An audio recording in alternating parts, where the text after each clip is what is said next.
Tonight, the city of Overland Park is taking dramatic steps to defend itself from the biggest beetle invasion to hit America since, well, John, Paul, George, and Ringo. But the Emerald Ash Borers is no heartthrob rock band. These tiny beetles have killed tens of millions of trees in the U.S. and are in the metro. I'm John Holt. I'm Lauren Halifax. These are forcing Overland Park to remove thousands of trees. Fox 4's Dave DeMarco live in the Beverly Estates neighborhood near 83rd and Knoll with the city's plans to try to replace those trees. Dave?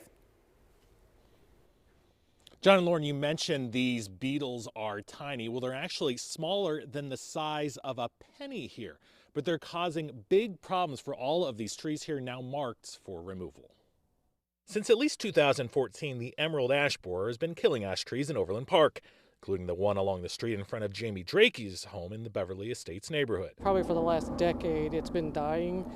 And mostly I just pick up the limbs, and usually during a storm several limbs will fall and I just pick them up. The beetles deposit their eggs in the crevices of ash bark. Larvae feed on the tree's inner bark, disrupting the flow of water and nutrients to the tree. Last summer, when she decided it was too far gone, she asked the city of Overland Park to remove it.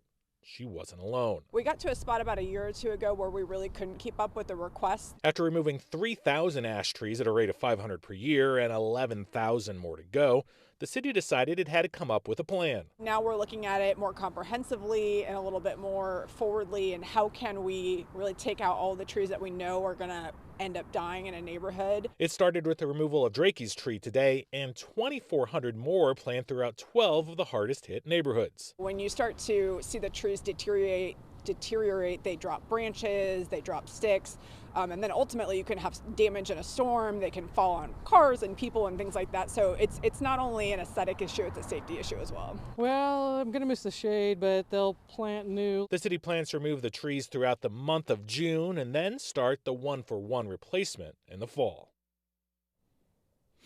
So what trees will they be replaced with? Well, the city forester says that's really going to vary as they want to diversify the tree canopy here to make them less susceptible to this sort of issue in the future.